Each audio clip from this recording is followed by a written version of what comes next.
Today's podcast is brought to you by Progresso Talent Partners, who for more than 25 years have successfully delivered interim and permanent leadership talent to transform businesses. To hire the talent you need to enable your business to thrive, visit www.progressotalent.com today.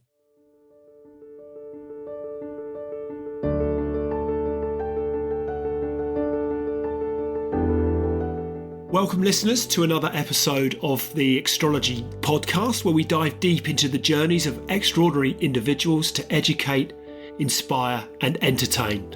Today we have a truly remarkable guest, Tom Peacock-Nazil, the CEO and founder of 7 Clean Seas. Tom's mission is nothing short of ambitious. By 2025, 7 Clean Seas aims to remove 10 million kilograms of plastic from our oceans.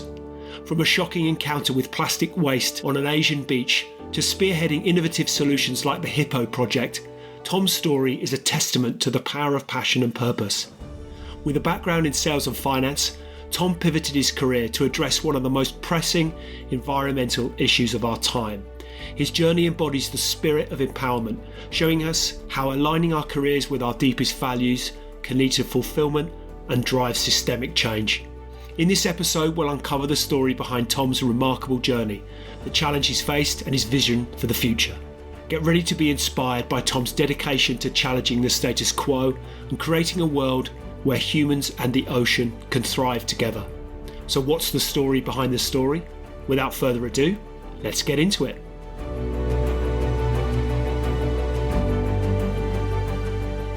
Welcome, Tom, to the Extrology podcast. Great to have you here as my guest today. And I wonder if you might start by sharing a bit about your background and how your journey led you to become the founder of 7 Clean Seas. Yeah, thanks, Lee. Thanks for having me. It's great to be on the podcast and tuning in from the other side of the world today, but you got to love technology.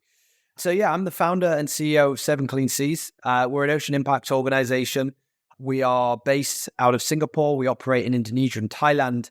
That being said, I'm actually from Huddersfield and I'm from West Yorkshire. I decided to leave after university, moved to London, ended up, having a great opportunity to move to Singapore.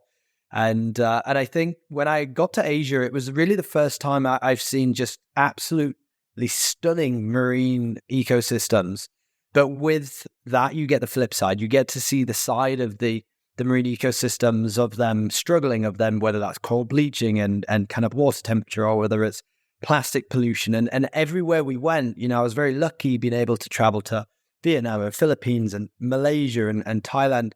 Everywhere we went, there was just plastic pollution. And it was one kind of fateful trip that I was on with my wife, who helped me kind of start 7 Clean Seas back in 2018, where we just saw this most pristine, beautiful beach get transformed into somewhat of a plastic horror show overnight. We spent an entire day on this white sand, turquoise water beach called Sunrise Beach in Koh Lipe in the South Andaman Sea of Thailand. And when we went back the next day, it was just completely covered. Like, you couldn't walk on the beach, and there was still so much of it just floating in the water. And we had a chat to a few of the people that work in the restaurants there and some of the resorts. And I think it was kind of the combination of a high tide, an onshore wind, a storm. It was kind of like the perfect culmination of all of these things. And it was one of those kind of penny drop moments where, of course, I've always seen plastic pollution. Yes, I know plastic's a problem. And I would consider myself environmentally conscious. Maybe not an environmentalist at that time, actually, but we kind of just sat down and contemplated life. And, humans have really messed this up. How can it be this bad? And we don't know how to fix it. We don't know what to do. But let's go back to Singapore, where we work, and let's try and bring people to see this issue themselves. How do we connect people in, one of the world's most advanced economies ever to the issue of marine plastic pollution? And actually, when you start looking, you realize that Singapore is really badly affected because of its geographical position in the environment. And that was really the genesis. We just decided to build a community. That was it. We got people down to the beach. We had a good time. We cleaned up the marine ecosystem. We learned about, some of the basic pillars of environmentalism. And it was that initial kind of activity and those people who were super loyal and part of 7 Clean Seas origin story that that really teed us up for what came next and a lot about what we're going to be talking, I guess, and discussing today. Let's go back a stage to childhood in Huddersfield. And do you recall looking back, and hindsight's a wonderful thing, but first taking an interest in ecology and the environment? Do you recall moments, studies, trips, whatever it might have been, anything that you, as you reflect, you think, actually, that might have been a point at which, I could see I was starting to acquire some sort of, for want of a better word, I was starting to care about this sort of thing? Yeah, it's a good question. And actually, I'd go as far to say it wasn't a gradual thing. It was completely reversed. I was dead set I was going to be a zoologist when I was 5 years old. I was going to move to Africa. I was going to somehow work on a game reserve, and I was going to try and save the world. I had an iguana growing up. I had, a massive interest in terrestrial life, probably more than marine life at that point. And I had parents that really kind of embraced it. And, I got to see all of the David Attenborough documentaries, go to the zoos for better or for worse. They're a great source of education for kids at that age. And I'm half Malaysian. My father's Malaysian. So, you couple that with the ability to go to Malaysia every couple of years to meet the family, where my uncle's a farmer and I get to go hang out on the farm and play with cows and catch lizards and see snakes and literal cobras in the wild. It was there from the very beginning. It was actually, like, ironically, I then hit probably puberty and adolescence. I was like, actually, no, I want money. I want to become a banker. I want to go to university and try and be successful. And ultimately, that was just a big old 15-year delay on what I really wanted to do, which I think is why I was so passionate about 7 Clean Seas when I started it. When I did, I was 30 years old. And for me, it was kind of like an acceptance that actually, you know what? I don't just want to go out there and make a load of money. I don't want to be a banker in finance. I just want to do something that I really like. And for me, something I've always really loved is ecology, the environment, conservation, and animals. That's fascinating, because I was going to ask 2 questions that sprung to mind. Is well, why Asia? If you reflect back on that opportunity you were given to go to Singapore from a career perspective, one of my questions inevitably would have been why Asia? What was the appeal? But I guess that the family influence was and childhood. Yeah, just trying to get closer to that culture. And who we are at a very young age, and what lights us up, what really truly lights us up and sparks us and ignites us and inspires us. How much of that is a sort of, it's kind of hardwired in. I mean, I'm probably butchering all the fundamentals of human psychology here, but nonetheless, how it's hardwired in from a very young age. It's really interesting that there you are at 30, recognizing some of that, some of those issues and insights and that kind of inspiration you were getting from the animal kingdom, shall we say, or from ecology from a very young age. And it takes something really, I guess, quite visually difficult to see to inspire you to take action. But I'm interested to understand why you took action, because an awful lot of us will have seen similar things. I've seen similar things, but I'd not been, I'm ashamed to say, and I'm humbled to say in the context of this conversation, not been inspired to start an organisation with the kind of compelling vision yours enjoys. Do you remember what it was? The feeling? Was it anger? Was it frustration? Was it worry? What was it that led you from kind of stepping on a beach one morning and going, this is it, this I've got to do something about this? Yeah, I think you've hit a couple of the points. First there's anger. Straight away, I was just upset with the situation. I'd never really seen it in a way that I'd registered. It hadn't settled. It'd been transient in my mind. I see it. It comes in one ear and out the other almost. And it wasn't then when you kind of couple that with my frustrations in Singapore, because Singapore, for all of its merit, is a massive user of single-use plastic. Everywhere you go, you just cannot escape this stuff. People are double bagging a loaf of bread, and you're like, no, please, no, I don't need that. I've got my own bag. It's okay. And I just think it was those 2 things kind of working together. And what I tell everybody is there wasn't really this moment of inspiration where we're like, yeah, we're going to go build this enormous organization and create all of this impact. It really was just a community at first. It was, okay, well, I want to build this community of people that actually want to contribute to this challenge. And a lot of really strange things happened, because I didn't realize, at first, I was really embarrassed, and I actually sat down and hesitated because I'd made this Facebook group, and I was like, I'm gonna call it 7 Clean Seas, and I'm gonna try and organize a public beach cleanup.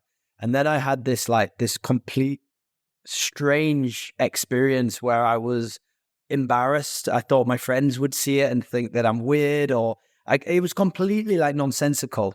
And after kind of sitting down and talking to my wife about it, we built up the courage and may have had a few beers, and it was press send on or post on Facebook, and that was really the genesis. What actually came next was really surprising, because it turned out that when you do things with people that share, I guess, fundamental values with you around certain things like, marine conservation, you actually meet a lot of people that you very much want to spend a lot of time with. And we ended up, doubling, tripling our social sphere with people that were just coming down to volunteer, and they turned out to be some of our best friends to this day.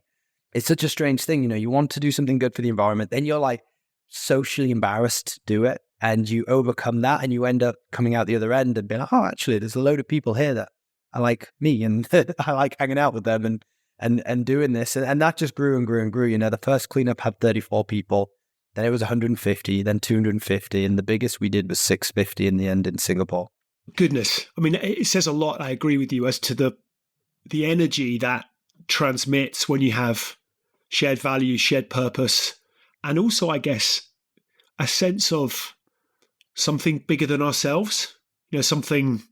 I mean, I think that's how it feels. It's like this sense of, this is bigger than just me or a group of people I'm with. This has a more societal, generational kind of legacy type impact. Was there a point? Was that ever part of your vision or your thought process, your thinking? Did you ever sense that this is more important than just, respectfully, but cleaning up a beach? We've got to start somewhere, right? You've got to pick up the first piece of litter. But was there a sense of there's something bigger at play here? Yeah, I think when I realized that there was just so many people that cared about this, and I hadn't seen these people talking about it. I hadn't bumped into them in my normal life, and no one had told me, oh, by the way, Tom, I love the ocean and I'm upset about marine plastic. I think we were in the right place at the right time somewhat. There was this massive kind of surge in people's awareness and passion around marine conservation, but it hadn't really been tapped to that point. It was still a little bit, undercover. And as soon as you scratch away that kind of that first layer, and, we did that by putting ourselves out there, everybody comes out the woodwork. I had literal friends calling me up from my past, being like, Tom, this is amazing. This is so cool. How do I get involved?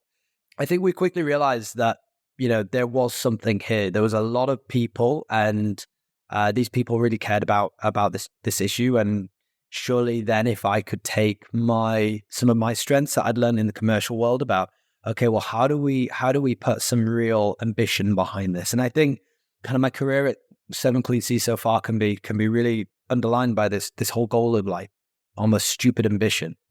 We know these issues are gargantuan. We know if we are lucky, we will get on top of them. If we're unlucky, this is a runaway train as well. So if we're not bringing a level of stupid ambition to the table with what we want to achieve, we're not going to move the needle.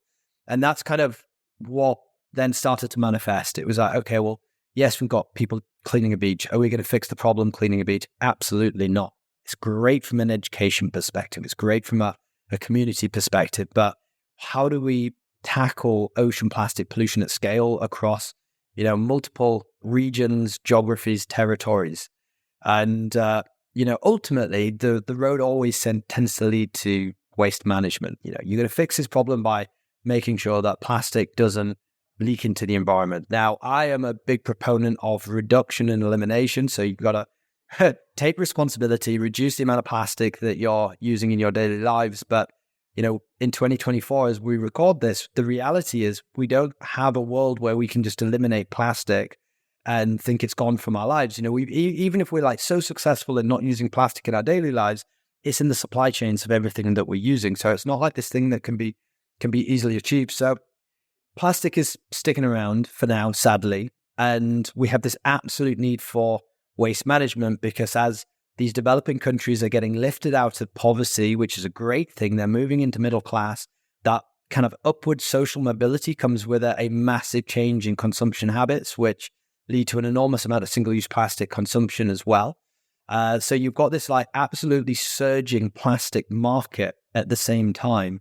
And, we don't necessarily want to tell, a low-income country that's moving to a middle-income country that they shouldn't use plastic, because there are major life improvements that come hand in hand with that as well. It's always like a catch-22 when you hate plastic in the ocean, but you have to accept plastic in the system.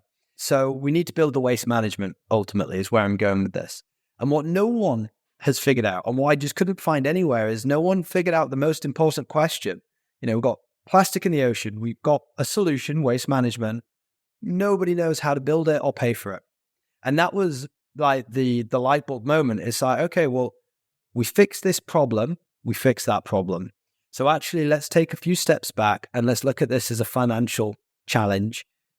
How do we build sustainable financing in the waste management sector in coastal regions where high plastic leakage into the ocean is happening in its greatest amounts? And that kind of underscored the whole methodology in which we actually ended up building 7 Clean Seas.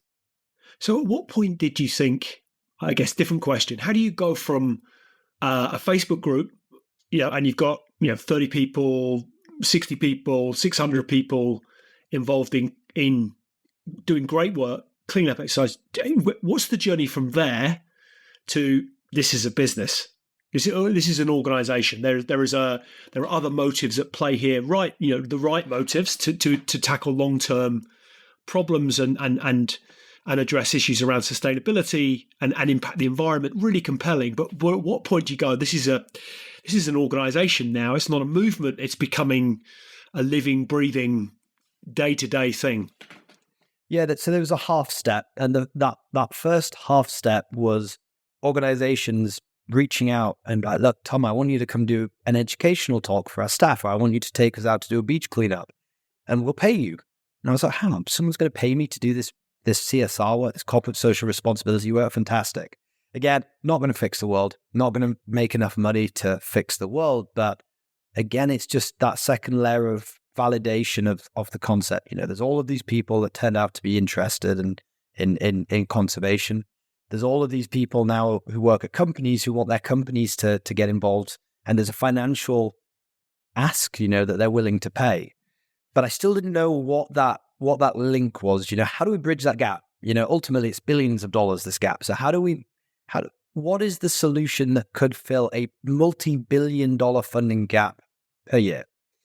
And sadly, it wasn't entirely my idea. My phone rang one day because I had my mobile number on the website. I still do to this day, actually. 99% of the time, it's a bad idea. 1% of the time, it's an amazing idea.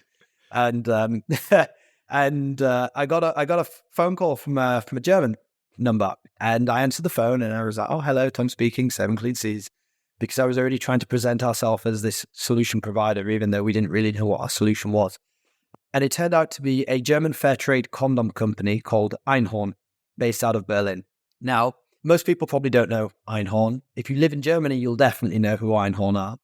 They're an extremely progressive organization. They've got no hierarchy. It's all kind of owned by the employees and decision-making by the employees, which can make things really tricky, but it also offers some really interesting kind of social experiments from a capitalist perspective.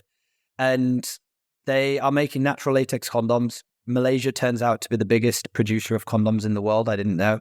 And Malaysia is also one of the biggest latex kind of producers in the world. And throughout this conversation, I learned so much. First of all, I learned that Malaysia was the first or second largest latex producer, and that latex is the world's biggest monoculture.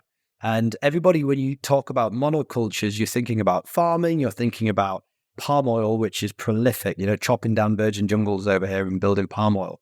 What I didn't realize is that the rubber industry actually has done more deforestation of virgin rainforests. It is the biggest monoculture crop. But the problem is it's difficult to measure because they look like normal trees and normal jungle from space, whereas palm oil is in these perfect lines. So they're on this huge journey to try and introduce biodiversity into the farms that they're working in. On top of that, they're topping up the employees' salaries because, people aren't really making a living wage. It's informal work. So they're saying, look, whilst you're making our products, we're going to pay you fairly and make sure that, you're well looked after.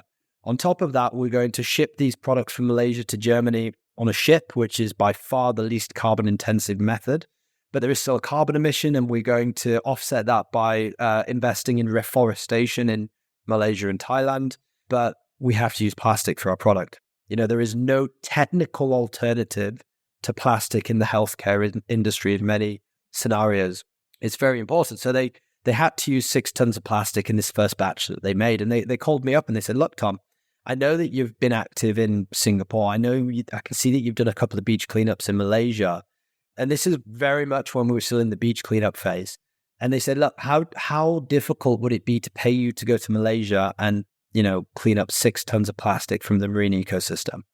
And for me, this big light bulb kind of went on, and it was like, organizations have a problem with plastic packaging. It's clearly a problem for consumers nowadays, which creates a value proposition. And here there is a company in Germany willing to pay me to go to Malaysia and do what I do for fun, which is clean up the marine environment. How do we then start to put some structure around this? And there was a lot of back and forth for a while because it never been done. You type in plastic credits or plastic offsetting into Google, 0 search results. There was no one in the world who had done this.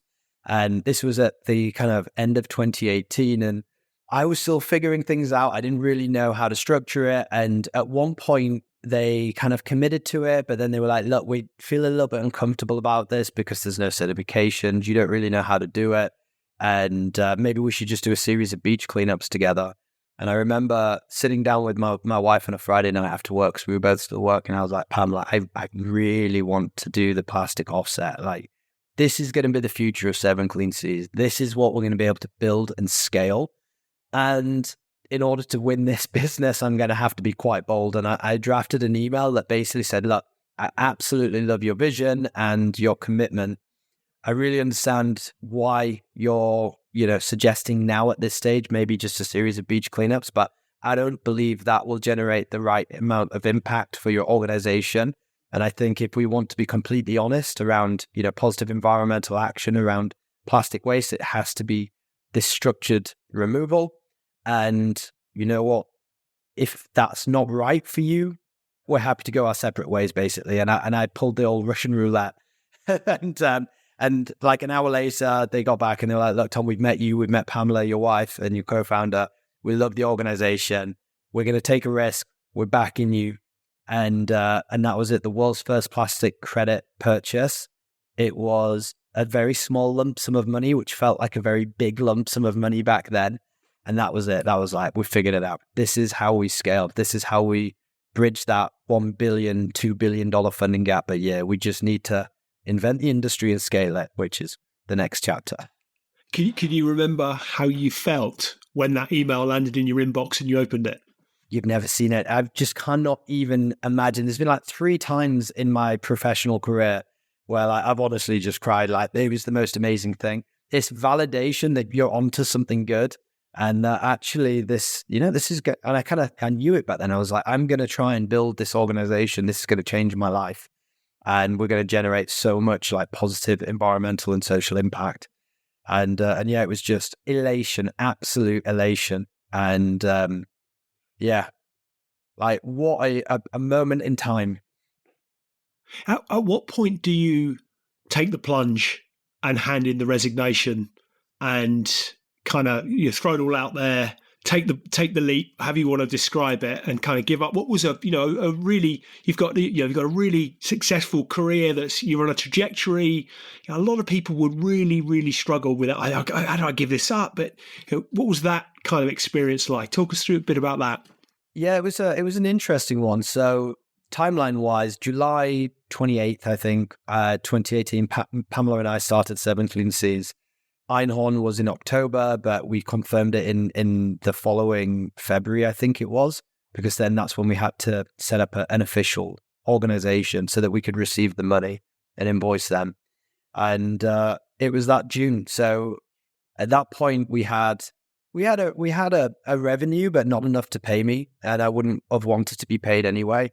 And Pamela and I spoke to everybody all the time about 7 Clean C's. I was obsessed. I probably annoyed my friends. But when you're talking about something that you're truly passionate about and everyone's looking at you just like, what have you uncovered? This has legs. This is a really good idea. Like, go for this. When you have enough of those conversations and it isn't just people trying to be nice to you, but like people you meet in random scenarios, then I had the absolute confidence. We had a partner. We had so much kind of support from people who believed in the business model, because I did the opposite of a lot of founders. I was like, I'm going to tell everybody this until somebody tells me why it can't be done, because I'm kind of looking for that. I kind of want someone to tell me how stupid I'm being, so I just go back to my 9 to 5. And it never happened. So in June, I handed in my notice. We moved out of our small 2-bedroom condo in Singapore into like a little 1-bedroom government HDB, which are the more cost-effective living arrangements. I went 2 years without a salary. My wife just sponsored my lifestyle. She gave me my pocket money and paid for everything. And it was really those 2 years that I just dedicated into 7 Clean C's. And yeah, it's changed our lives. It was the best decision we ever made.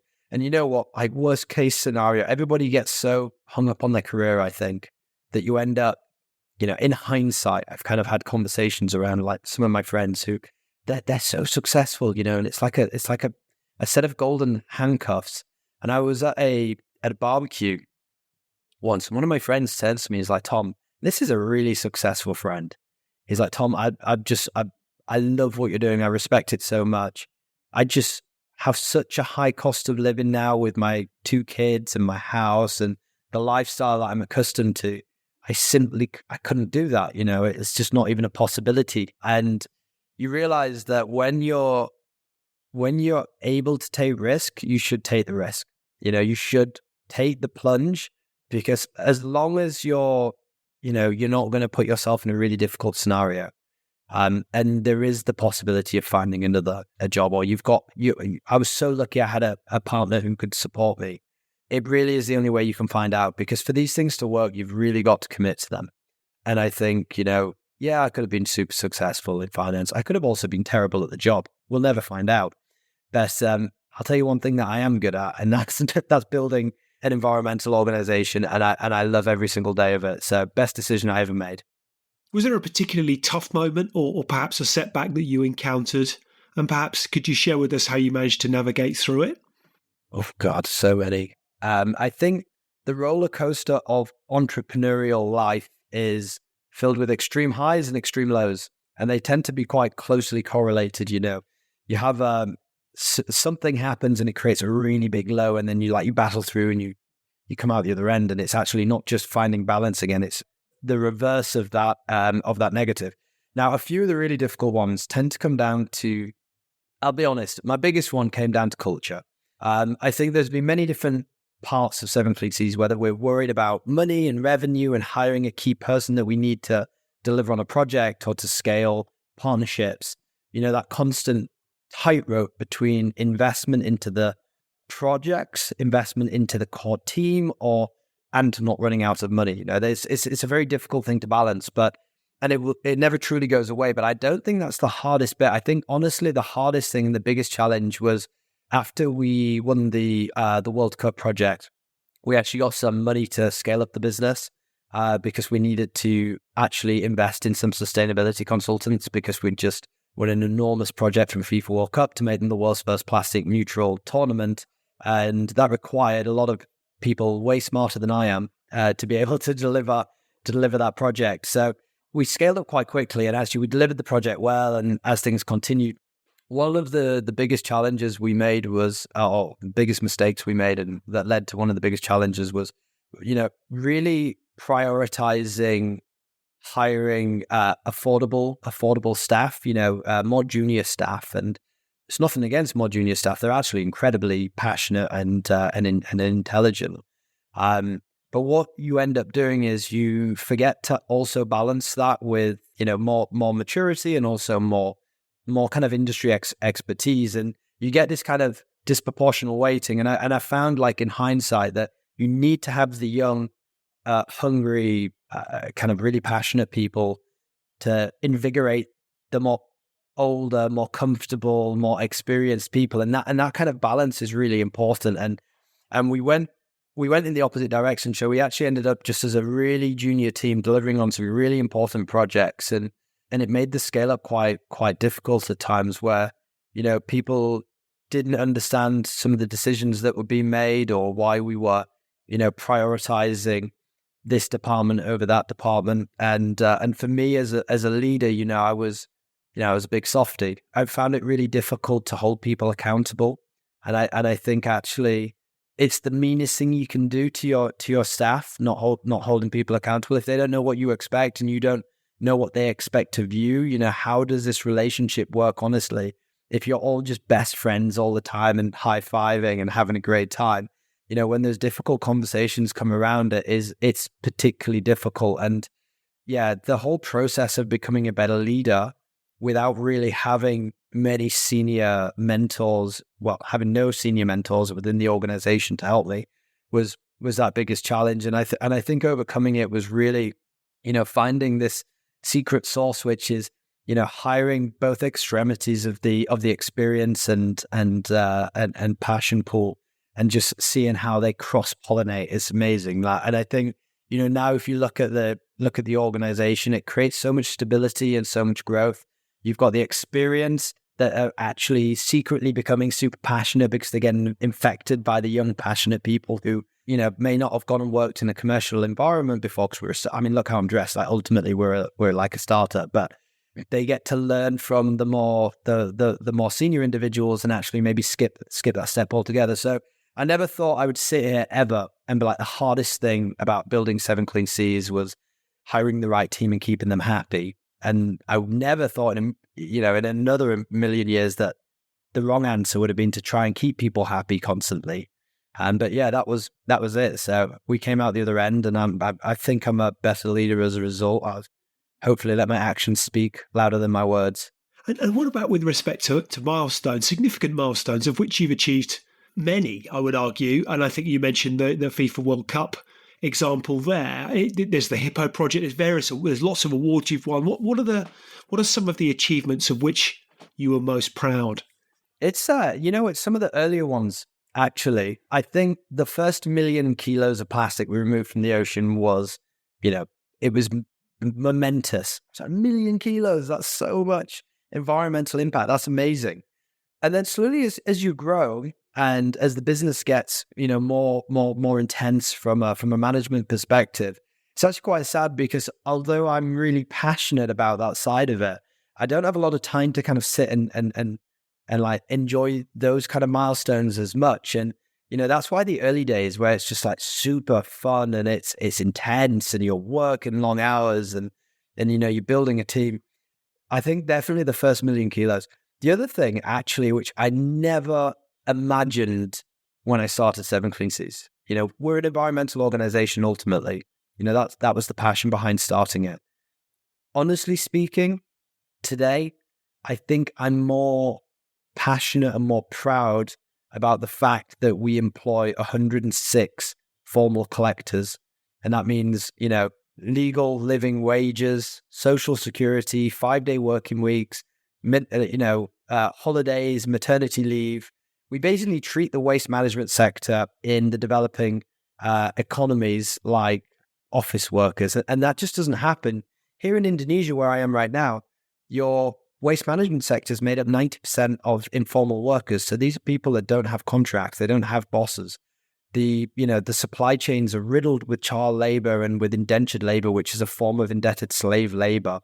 And it's really just a not a very nice environment for them. And it's completely proliferated by the waste management sector and the plastic sector and whatnot. And we just don't agree with it. So we said on day one, like, that's not going to happen at 7 Clean Seas. We're only going to employ people formally, and we're going to price that into our business model of plastic offsetting, plastic credits. And, is it a good decision from a financial liability perspective? Definitely not. But, when you get on the ground and you meet the people in the teams and you learn about, this person's putting their sister through university, or this person's saving up to start a business because they've got that long-term financial kind of guarantee that they've not had before. it melts your heart. It's honestly the most amazing thing. And yeah, all of the business wins, all of the awards, even the environmental collection milestones, of which we're on about 4 million kilos now, they pale in significance to the people and seeing the lives that you can have a positive effect on. Can you tell us more about the Hippo project and its goals? What impact do you hope it will have? So the Hippo is definitely one of the biggest milestones from a project perspective. Now, the Hippo, for the listeners' sake, is a large automated solar-powered plastic collection machine that can be installed on major river systems around the world. Now, it's important because if you look at the scientific literature, actually up to 70% of all the plastic in the ocean traveled through a river before it got to the ocean. And by looking at some of the most plastic polluted rivers globally, actually, this is a really effective way for us to intercept plastic at scale quickly whilst we're working on, more holistic solutions like coastal community waste management and like actually trying to stop that leakage. The Hippo was a labor of love and a painful project at the same time. It actually started years ago. I think it was like 3 or 4 years ago. And it was a wild idea sketched on the back of a few napkins with a friend of mine who used to volunteer in those really early days of 7 Clean Seas. He happened to be a naval engineer.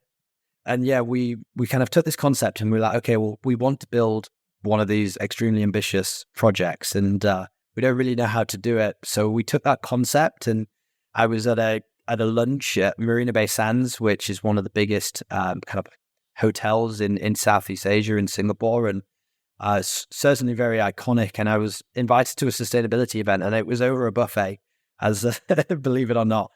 Just putting some food on my plate at this buffet at the intermission of this sustainability event, and it turns out I was in front of one of the sustainability professionals from the hotel itself, and I kind of knew of him, and I introduced myself, and we got talking, and I don't know whether I was just super nervous, but I blurted out that we were doing this Hippo project and we were looking for funders, and it was all very premature at that stage, but he actually took it very seriously, and he invited me to come back and have a serious meeting to discuss it, which turned into a grant application from actually Vegas Sands, which owns the hotel, and we ended up winning, and that was kind of the money we needed to start the actual design process, that conceptual design process.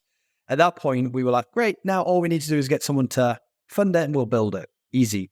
And one of our partners that is now, in hindsight, probably one of our best partners, and, someone or an organization that supports us for the last 4 years is based out of London. It's called Howden Group Holdings, the insurance company.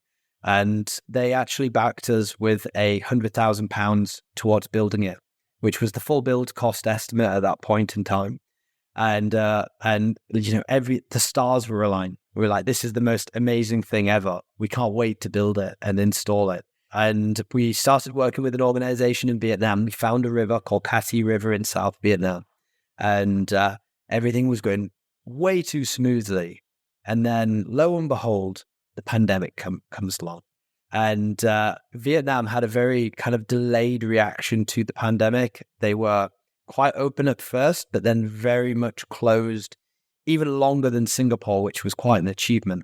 And it got to the point where, it was a year delayed, then it was a year and a half delayed. And, we'd already taken some money for the project, and we had this, no one's ever going to ask for their money back from an ocean impact organization, but it just sits on you. It's such a responsibility. People have trusted you with their money to go and do something really impactful, and you've not done it because, okay, there's some force majeure events, but it couldn't stop us. So we sat down at the time, my co-founder, Ben joined me after about a year of setting 7 Clean Seas up, and he helped me in those, in many of the early years scaling things. And we sat down and we were just having a conversation. We were like, what are we doing? Let's change country, location. If we can't do it in Vietnam, that's okay. It will be a delay, but we'll start somewhere else. And one of our biggest, supporters is Eka Family Foundation. It's actually one of the members of the Pandora Jewelry family, and they're based in Bangkok. And Bangkok is a target of ours, or it was a target of ours. So we spoke to them and we were like, look, if we bring the Hippo to Bangkok, would you support the project? And after a bit of back and forth, they agreed to it.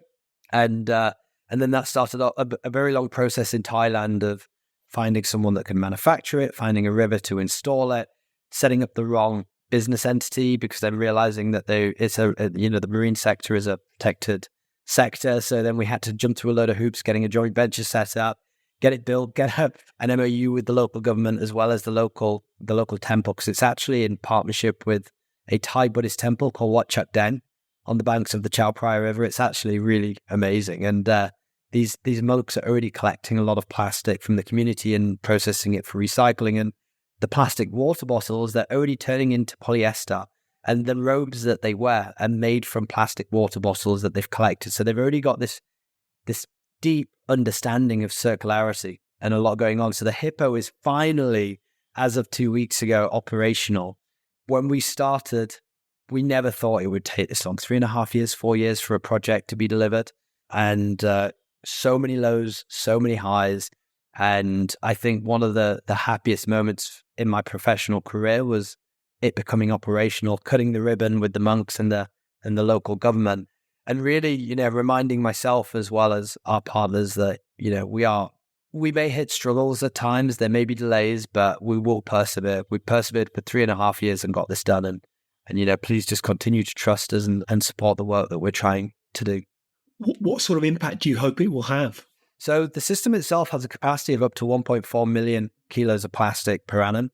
The river itself, according to research that's publicly available, actually has an amount of plastic that's higher than that. So time will tell. It could be quite an enormous project, and that would be a huge success. At the same time, actually, Bangkok municipalities made massive strides in recent years around reduction of plastic waste flowing into the river, but it still is problematic. And I think, the work that we're doing with the temple and making sure that we're in close collaboration with the government, it's going to be quite amazing. And if we're in a scenario, say in 5 or 10 years, where actually the amount of plastic into the river has really been stemmed, then that's the best news we could have. We can literally remove the anchors of the hippo and we can, sail it somewhere else and we can anchor it up again. So the whole concept of it is that it's very mobile, and we will go where the problem is. Today the problem is in the Chao Phraya River. Tomorrow we hope that that's not the case, and we can go look at other challenging locations and rivers in the region. So yeah, this is the first one as well. We've already got an interested party in the second one in Jakarta, in Indonesia, and I think when they start working and everybody sees what can be done, we're going to have a lot of people very interested in the systems, that's for sure. So how do you measure the success and impact of your initiatives? So it's a good question. I think historically it was quite rudimentary. It was a question of, okay, well, how many kilos of plastic do we collect?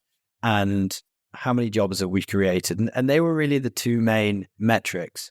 I think as we've developed, our kind of methodologies have improved, and a few things have happened over the course of the last 4 years. The first one that's really notable is that we have achieved third-party independent certifications for our projects, which basically is a rule book for how you do environmental cleanup to make sure that you're paying people well, that the work you're doing is additional, so it would have been done, and it wouldn't have been done if the organization didn't take part in the first place, and that we are really basically doing what we say we do. You made this huge project plan that you then get third-party auditors to come and read the plan, look at your, or do a deep dive physically of your project, and then basically apply that to the certification to make sure that you've passed or failed.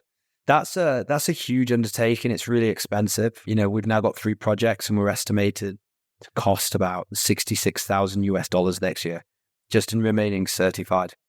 But it really forms the basis for how we measure success in the future. And, I love certifications because it is the governance and compliance that you need in the modern world, but they're really quite underwhelming when it comes to transparency. And we took on a bit of an internal project to build a kind of like a digital platform, a transparency platform, which we call Periscope, which works in conjunction. They don't interfere with each other. One is very much the project gets a big tick and a certificate every year, and it costs a lot of money, and big business trusts us because we have that. Periscope, on the other hand, is actually live it is showing exactly where the impact has been generated down to every single activity of every single team on every single day. It shows the amount that was collected on that day, the topography, the geolocations, the gender split of the day, how many people collected it.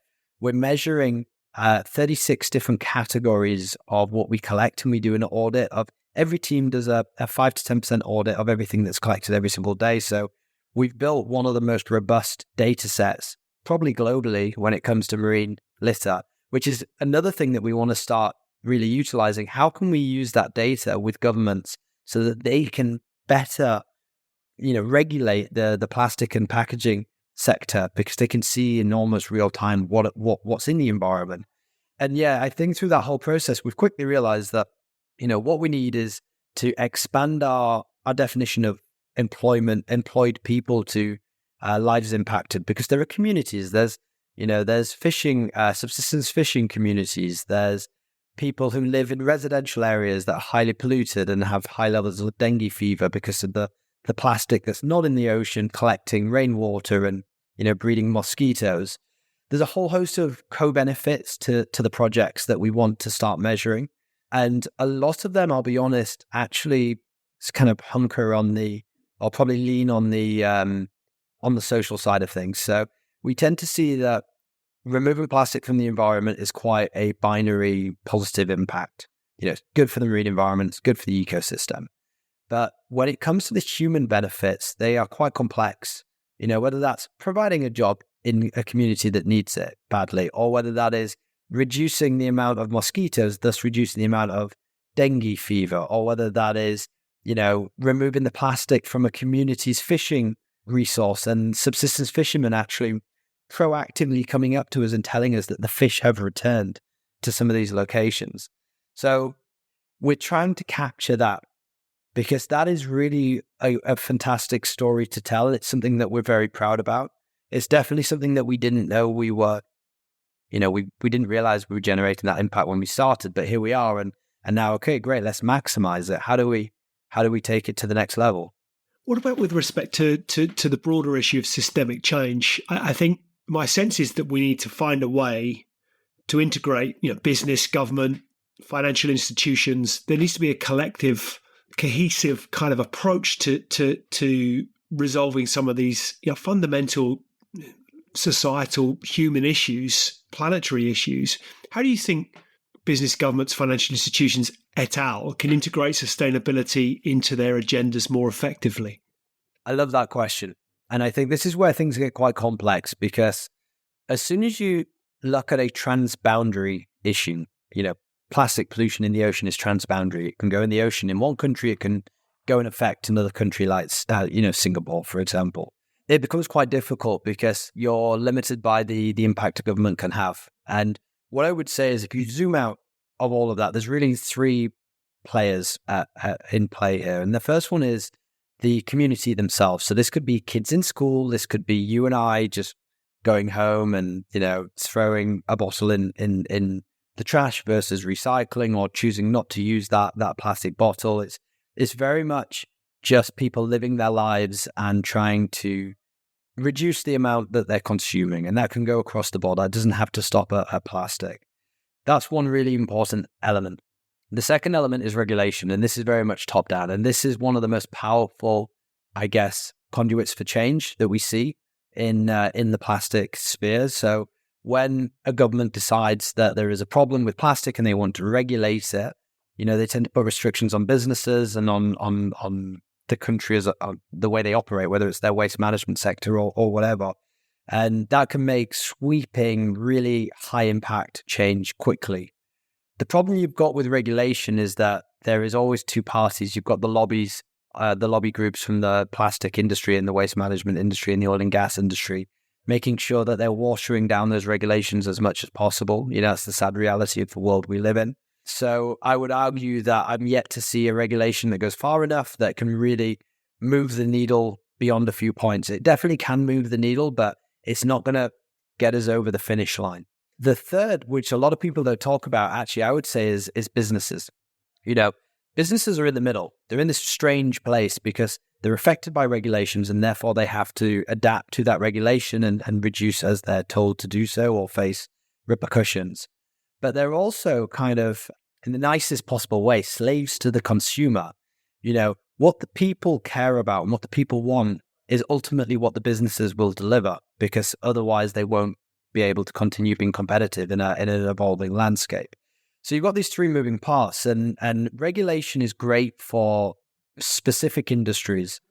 The average person in the education and the reduction efforts that they're trying to do is great from that momentum, really building passion and a drive for change that both governments listen to, but importantly, businesses listen to as well. And then businesses are in this strange place where they've actually got a lot of potential for change. They can make a big difference. On one hand, they've got to listen to the regulations, but that is a regulatory reaction. They can go beyond that and they can go into the voluntary space, as we'd call it in this industry. And that's really where they say, okay, well, I don't have to do more than the regulations, but my customers want it and I believe it's the right thing to do. And if we can really develop that, that's where the scale will come. That's where you complete the yin of the regulations with the yang of the businesses choosing to take additional action. So I would say that the shared responsibility across all parties, none can succeed on their own. I think they battle each other constantly, which on one hand is useful, on another hand is really counterproductive. I think that it's important that everybody realizes that, the businesses won't change unless the people change and the regulatory environment changes to allow it and to regulate it. We're all in balance. And, sometimes you see regulations lagging here in Asia. We see a lot of regulations not where they need to be. A lot of businesses are now starting to step up, which is great. And that's really what we are, we're latching onto. We're saying that this $1 billion of funding gap that we need to find for the waste management sector, we know we're not going to get it from governments or big international funding agencies, but it's the businesses who voluntarily choose to support our work because they think it's a good thing to do, and also their customers tell them it's a good thing to do. That's where you can start to, play strategy on different ones, and everybody has a place. The Greenpeace has a massive role to play in calling out businesses and holding them accountable and having that grassroots kind of people power. The businesses who are looking at market mechanisms, whether it's plastic credits, carbon credits have been absolutely abused, but there is still, I believe, a way to interact with the market effectively. And you just think about how many good projects are in the world reforesting rainforests that are in dire need of that funding as well. So it's these voluntary markets that can carry a lot of clout, and they will do that as long as there is a gap from the regulations. But maybe one day the regulation will just improve until we get there in the end. So it's sorry to labor the point, but it's just such an incredibly complex dynamic. Absolutely. And I think it's a whole podcast in itself, isn't it? Exactly. People just need to zoom out and realize that actually, ultimately, we just have to work together. What role do you see 7 Clean Seas playing in driving that systemic change towards sustainability? So I'd like to say that we're just active in one of those verticals, but I don't believe you can do an adequate job by just focusing on one vertical. I think it's a responsibility to look at all three. So to give you an example, we started as a community. We're still a community. We're about raising awareness and making people passionate about marine ecosystem and ocean plastic pollution. So that is a big part of our identity. That's not what we're doing to, generate funding and build these projects, but it's really important to who we are and our identity. A big part of what we do, and the majority, is working with businesses to convince them that there is a good business case to have an ambitious ESG strategy that looks beyond carbon. Everybody should start at carbon. Carbon is that first stepping stone. Hold yourself accountable, measure your carbon footprint, scope 1, 2, and 3 if possible. Once you've done that, don't stop at carbon. Carbon is one environmental challenge facing the world. Waste is another major one, which is where we come in and we try and bring, our partners on that journey towards saying, okay, well, carbon is checked off, kind of. We are looking at it. We're now looking at waste. And, why stop at waste? Go beyond 7 Clean Seas. Look at water, look at people, look at all sorts of different kind of environmental challenges and impacts that these businesses have, they should be looking at them as individual kind of topics and targets. But for us, it's really latching onto bringing waste into focus as an environmental topic. And at the same time, we lobby businesses. We lobby in the other direction. So we lobby governments, we're lobbying them to regulate single-use plastic. We're lobbying them to integrate plastic credits into regulations. We're lobbying them to introduce more stringent regulations or even just introduce regulations quicker. Because again, it comes back to the fact that if any one of these three things falls down, like the whole kind of thing fails. So we bite off a bit more than we can chew sometimes, but it's all part of a holistic strategy. What about yourself personally, Tom? You talk with such passion and such energy and such purpose about what are absolutely enormous issues. And rightly, you've been recognised as a leader in sustainability. So I'm interested to understand what drives you personally to keep pushing forward with this mission, because I'd imagine it's draining. I'd imagine it takes tremendous energy. You get a lot of pushback. As I say, what drives you personally to keep pushing forward? Yeah, it's been an ongoing topic, I think, this one. In the early days, it was very much, the big picture. We want to go out there. We want to be a real force for good and change, and we won't be able to look back and be like, 7 Clean Seas had a part of this. But to be completely honest with you, that has all evaporated. I think now it's a sports game. It's the little wins. It's focusing on, the next 5 moves, the next 10 moves in the right direction. We know that if we sit down here and we start looking at, we want to fix ocean plastic pollution, period. It's just going to feel like failure after failure. It's going to feel like such an unachievable target that it will demotivate us. And ultimately, it could lead to the whole collapse of the strategy. So for us, really, it's actually about, and I think a lot of people in 7 Clean Seas have gone through this journey as well. Everybody joins on passion, and then you realize actually you've got to take this in steps, and actually we should judge our success. We should judge our failures to some extent, and we should judge our overall strategy based on kind of what are those next 5 moves. Okay, we've hit 4 million kilos. Now we're going to hit 5 million, then 10 million, and then 20 million. And actually, I'm not looking at the fact that 11 to 14 million metric tons of plastic enter the ocean. Yes, what we have achieved is great, but it is a drop in the ocean compared to the size of the issue. What I'm doing is trying to build an organization that is effective, that creates measurable, meaningful impact, both environmentally and socially. And I want to show the world the business model so that other people all around the world can replicate 7 Clean Seas. Because 7 Clean Seas is not going to fix this problem. I'm fully aware of that. We cannot fix this problem. But 1,000, 10,000 7 Clean Seas, we're going to make a good dent on the issue. And that's really what it's all about. It's no longer about, trying to fix the issue. It's about trying to build an effective model that creates huge amounts of impact that other people see. And they're like, oh, God, I can actually do that. I might be in Argentina and I want to start a 7 Clean Seas competitor. I might be in, Ghana or in the Philippines. And really what we're doing with plastic credits is building a market mechanism, a financial model, dare I say it, that anybody can kind of figure out how to use, generate, go build a project, get it funded through the sale of plastic credits, and scale up the overall vision to something that's like way more ambitious than what we could do kind of solo.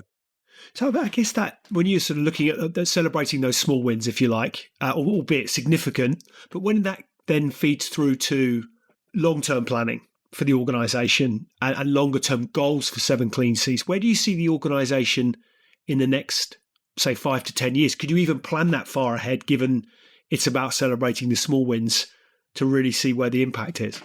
It's difficult. And I think, when I say small wins, I think planning for 2030 is still a small win in on the journey that we're on. There's no false illusions that we're going to be anywhere near fixing this issue by 2030. So even a 2030 target, whilst that, that feels like 5.5 years away, actually is, time flies. It will be here in no time. So that's our time horizon. I think we're about to, hit our 2025 goals. We'll roll them then into 2030 goals. As an organization, what I really want to do, and I kind of alluded to it in that last one, is I want to be able to have a decent geographic spread. I want to have a successful project in Africa and a successful project at least a successful project in kind of Latin or Central America. And I want to use those projects to sell domestically to the market the concept of plastic credits. Because actually, when people see that we're being successful, people will literally just go and copy the business model. And that's where you're going to have that kind of, that 10x impact that we don't necessarily attribute to 7 Clean Seas, but we know we've had part to play. We have gone so far as to publish a series of 5 guides that teach people what plastic credits are, how to build a plastic credit project. Basically, we've given the blueprints for our business away. It's like, go and copy us. We're an environmental organization, but ultimately it's a business that you can start and you can be an entrepreneur and you can go and, do this wherever you are around the world. And if you follow the blueprint, it's achievable. So I think for us, it's just a case of, let's keep this focused on our operations, growing our team, growing our impact, working with the governments at the regional level where we're operating, as well as participating and supporting things like ANC 3 and 4, which are, developing a framework around plastic, a little bit like the Kyoto Protocol for carbon as well. So as long as the market and the discussion's going in the right direction, we're kind of just head down and keep working and plugging away. And opportunities to talk on podcasts like this are great because you never know who's going to listen, and they may be sat there in a corporate job somewhere, be like, well, hang on, Tom is cleaning the ocean and he's built an organization and he does this as a full-time job and there's 124 of them. So I want to go do that. And all of a sudden there's this exponential impact that you can't even begin to measure.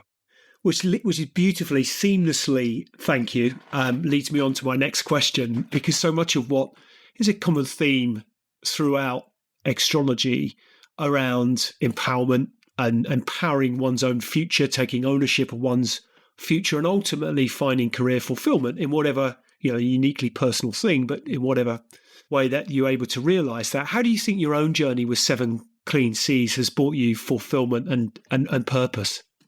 It's been an amazing journey.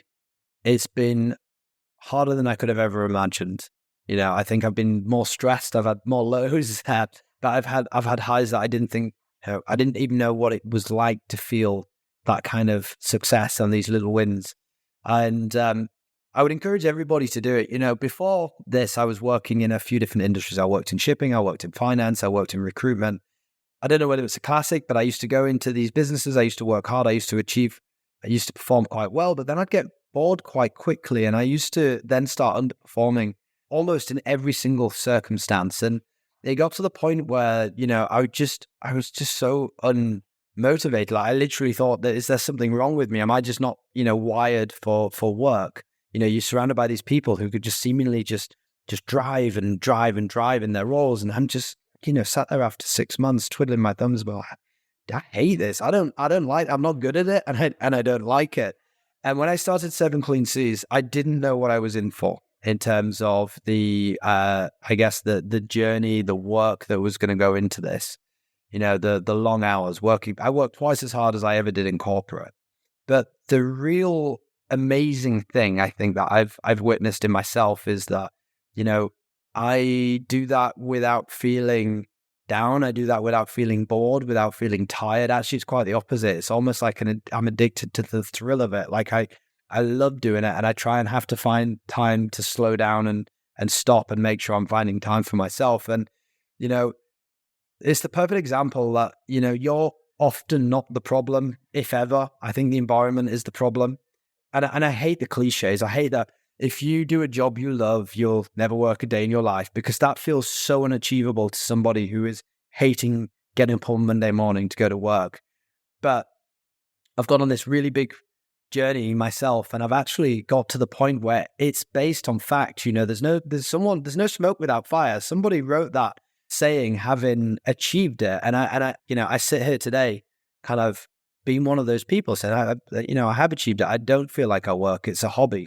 It's an all-encompassing hobby, but it's something that I genuinely love to do. And it doesn't matter how difficult it is. I'm probably never going to stop. And I think when it comes to personal growth and really trying to find, I guess, a life where something you can be proud about doing, and something, you can be proud about telling people, and and also just love to do, you've got to step outside your comfort zone. I think everybody knows what they're passionate about deep down.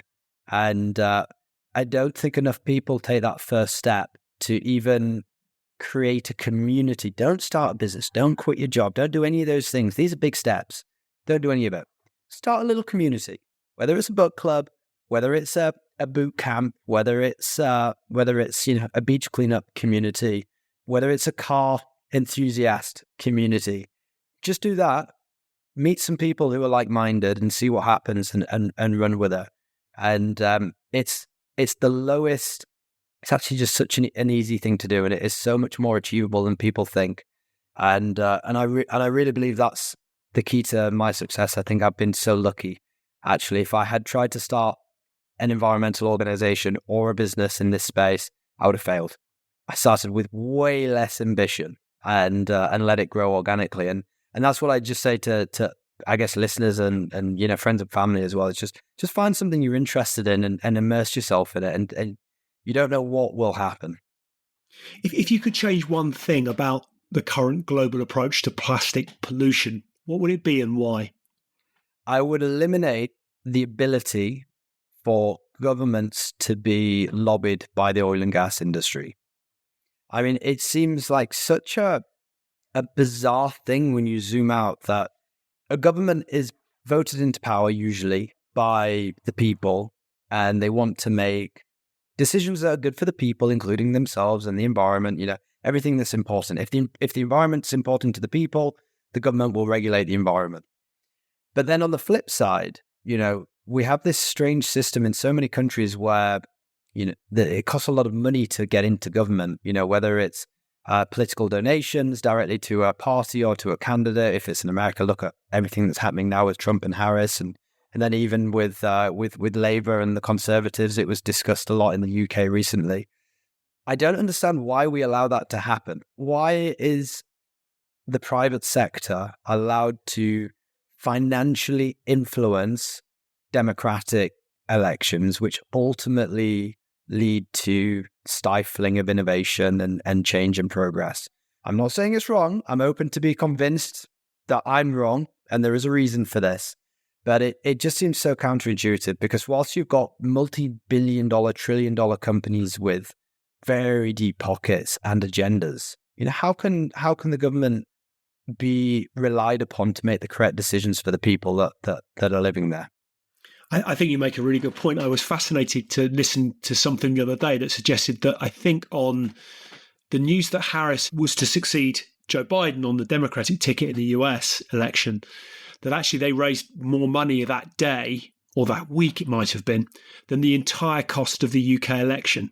And I think that's fascinating to understand that arguably what is held up as the world's biggest democracy, money has an enormous part to play in influencing that democracy. So I think you're right. It's funny that this sense of what we consider to be a democratic institution or country or structure, actually money at every turn, money is all influential, all powerful. It buys influence. And I think you're right. It'd be fascinating if we could. I actually listened to something this morning from an Australian politician who's advocating for the removal of money from the political process. It's a really interesting concept. So I think, money has a huge part to play. So in terms of 7 Clean Seas, how can listeners get involved with 7 Clean Seas? How can they support your mission? Well, look, we love for anybody who's just passionate about the marine ecosystem to go out there and spread the message. So, hit us up on LinkedIn, share us with your friends and family. If there's anything that we can do to support, reach out. We're very good at getting back to people. The reality is the world is a big place and people are very spread out. And a big part of making impact is influencing others, but also getting out there and getting your hands dirty. There's no better way to understand the problems we face when it comes to waste than getting a bag and some gloves and a pair of tongs and going out with the family on a Sunday afternoon and actually just picking up some waste. It sounds really weird. It sounds grim. I promise you, it's actually quite fun in a weird way. And it's that first step. Now, if you're interested in supporting us in a more tangible way, then 7 Clean Seas really relies heavily on corporate partnerships, philanthropic partnerships as well. And there's a whole host of ways that we can support companies on their journey towards, I guess, more ambitious ESG strategies that incorporate waste, you can head over to our website at www.sevencleanseas.com.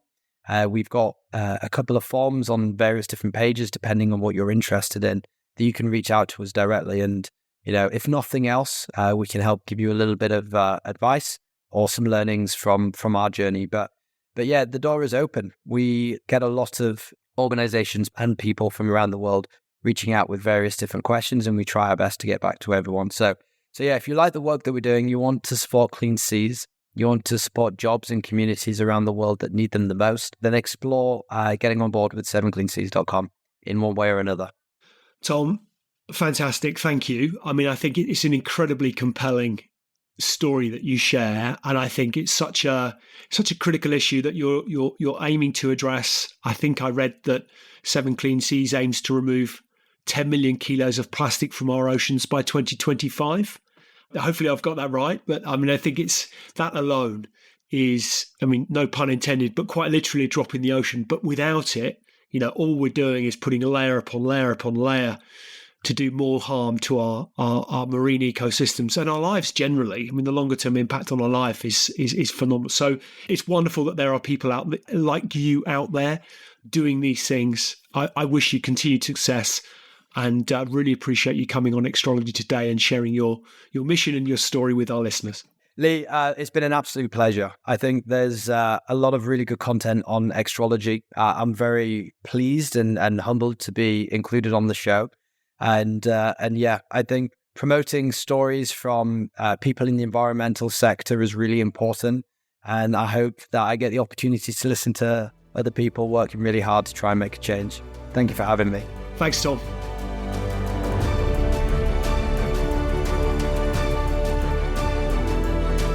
Hi, ladies and gentlemen. Thank you for listening to today's Extrology podcast. I really appreciate your audience and ears. If you've enjoyed it, then why not hop onto iTunes and give us a review?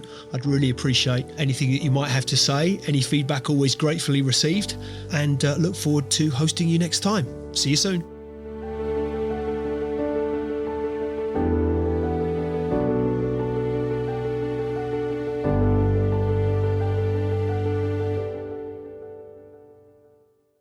Just a reminder, today's podcast is brought to you by Progresso Talent Partners.